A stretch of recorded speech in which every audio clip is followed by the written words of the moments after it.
জ্ঞান অর্জন করা কি খরচ। মূর্খ মানুষকে কোথায় দিতে নাই, মূর্খ মানুষ খুব ভেজা। একটা আলেম যদি মূর্খ হয়, ধরকানা হয়, তার মাধ্যমে সমাজে ফেতনা হয়। ইসলামের প্রথম কথা ভালো করে শুনেন, কোরআনের প্রথমই যা আল্লাহ তাআলা জিবরাইল আলাইহিস সালামের মাধ্যমে মুহাম্মদ সাল্লাল্লাহু আলাইহি ওয়াসাল্লাম বলেছেন, সেটা ইকরা বিসমি রাব্বিকাল লাযী খালাক। তাই না? বলেন, তার মানে কি জ্ঞান অর্জন করা ফরজ। আল্লাহ রাসূল বলেছেন, তলাবুল ইলমি ফারিজা আলা কুল্লি মুসলিম, জ্ঞান অর্জন করা সকল মুসলমানের জন্য ফরজ। আল্লাহ তাবারক ওয়া তাআলা কোরআনে বলেছেন, ফা'লা আন্নাহু লা ইলাহা ইল্লাল্লাহ, তোমরা জ্ঞান অর্জন করো আল্লাহ ছাড়া কোনো মাবুদ নাই, ইলাহা নাই। তাওহীদ, রিসালাত, আখিরাত সম্পর্কে জ্ঞান অর্জন করা প্রত্যেকটা মুসলমানের জন্য ফরজ। সম্মানিত ভাইরা, জ্ঞান অর্জন কিসের জ্ঞান অর্জন? বলে তুমি কি বলে ইঞ্জিনিয়ার, না শুরু করতে বলো না, তুমি কিসের ইঞ্জিনিয়ার? কোন শুননা মতো সে বলতো তুমি কি ডাক্তার, নামাজ পড়া করে না, কিসের ইঞ্জিনিয়ার? আমার এই যে নাম আমাদের বর্তমান ইউনুস সাহেবের সাথে পরিচয়, নামাজের টাইম চলে নামাজ করি, লাভ নেই।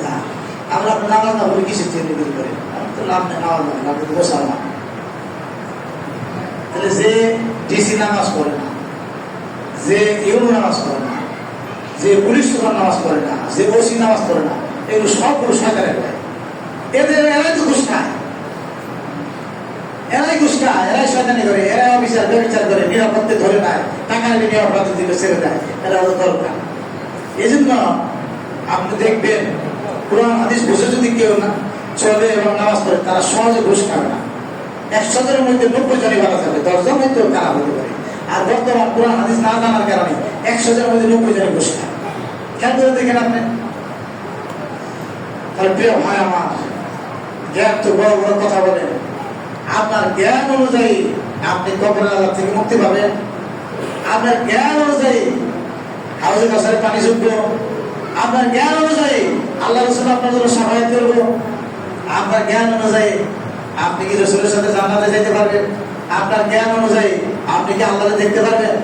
ফাইনালি জান্নাতুল ফেরদাউসে গিয়ে আল্লাহকে দেখে আল্লাহর দিদার নিয়ে আপনি ধন্য হতে পারবেন। সুতরাং সর্বশেষ প্রশ্ন, তোমার জানি জ্ঞান দিলাম, সেই জ্ঞান দিয়ে তুমি কি করছো? দেখেন একটা পাগল, দেখেন নাই? আপনার মতন আমার মতো মানুষ, ব্রেন নাই, পাগল, যা ইচ্ছা তাই করছে, লজ্জা নাই, হায়া নাই।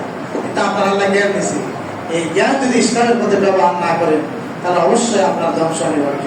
মহান রব্বুল আলামিন আমাদের প্রত্যেককে এই 5টি প্রশ্ন উত্তর দিয়ে আল্লাহ সন্তুষ্টি জান্নাতে যাওয়ার তৌফিক দান করুন। বারাকাল্লাহু ফিকুম ওয়া